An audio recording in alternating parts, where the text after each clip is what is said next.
നന്നായിട്ട് ട്രെയിൻ ചെയ്തിരുന്നു. വേറെ സൈഡ് ഫുഡൊന്നും ഇല്ലാണ്ട് സൈഡ് പ്രോട്ടീൻ പൗഡറും സ്റ്റെറോയിഡൊന്നും ഇല്ലാണ്ട് തന്നെയാണ് ഞാൻ ബോഡി ബിൽഡർ ആയത്. ഓക്കെ. ശ്രീനിവാസൻ ചേട്ടൻ അപ്പൊ ജോലി എന്തായിരുന്നു? ജോലി മാതൃഭൂമിയിലായിരുന്നു. മാതൃഭൂമിയിൽ എന്തായിട്ടാ? മാതൃഭൂമിയിൽ പ്രസ്സിലായിരുന്നു. ഓക്കെ. ഇപ്പൊ ജിമ്മിൽ വർക്ക്ഔട്ട് ചെയ്തിട്ടേ പവർ ലിഫ്റ്റിംഗ് ഒക്കെ തുടങ്ങിയിട്ടപ്പോ എത്ര നാളായി? പവർ ലിഫ്റ്റിംഗ് തുടങ്ങിയത് 2011 മുതലാണ്. അതായത് ചേട്ടൻ എത്ര വയസ്സുള്ളപ്പോ തൊട്ട്? എനിക്ക് 60 വയസ്സ് കമ്പനിയിൽ നിന്ന് റിട്ടയർമെന്റ് കഴിഞ്ഞ പിന്നെയാണ് പവർ ലിഫ്റ്റ് തുടങ്ങിയത്. ആണല്ലേ? ചേട്ടൻ എന്തൊക്കെയോ റെക്കോർഡ്സ് കിട്ടിയിട്ടില്ലേ? എന്തൊക്കെ റെക്കോർഡ്സാ ഉള്ളത്?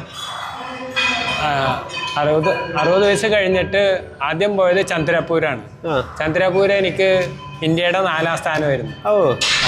2012 മുതൽ എനിക്ക് മെഡൽ വന്നു തുടങ്ങി. 2011 മുതൽ മെഡൽ വന്നു തുടങ്ങിയിട്ട് ഇതേവരെ ആയിട്ട് ഇന്ത്യയുടെ 54 മെഡലുണ്ട് എനിക്ക്. 54 മെഡൽ എന്തിനൊക്കെയാ? 54 മെഡല്, 50 മെഡല് പവർ ലിഫ്റ്റ് തന്നെയാണ്.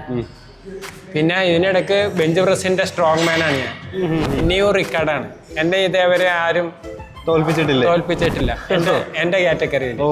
70 വയസ്സ് കഴിഞ്ഞിട്ടും എന്റെ കാറ്റഗറിയിൽ ബെഞ്ച് പ്രസിന് എന്നെ ആരും തോൽപ്പിച്ചിട്ടില്ല. അടിപൊളി. ഇതിനിടയ്ക്ക് 70 വയസ്സ് കഴിഞ്ഞിട്ട് വെയിറ്റ് ലിഫ്റ്റ് തുടങ്ങി.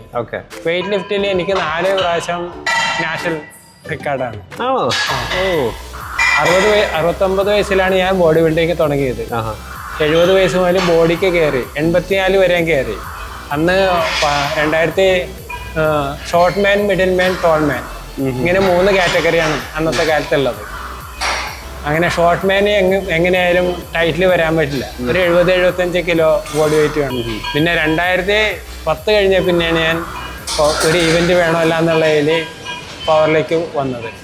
അങ്ങനെയുണ്ട് എൻ്റെ പവർ ലിഫ്റ്റിംഗ് ആരംഭം. ബോഡി ബിൽഡിങ്ങിനും പവർ ലിഫ്റ്റിങ്ങിനും വെയിറ്റ് ലിഫ്റ്റിങ്ങിലും ബെഞ്ച് പ്രസ്സിനും ഒക്കെ ഞാൻ വിന്നറായിട്ടുണ്ട്.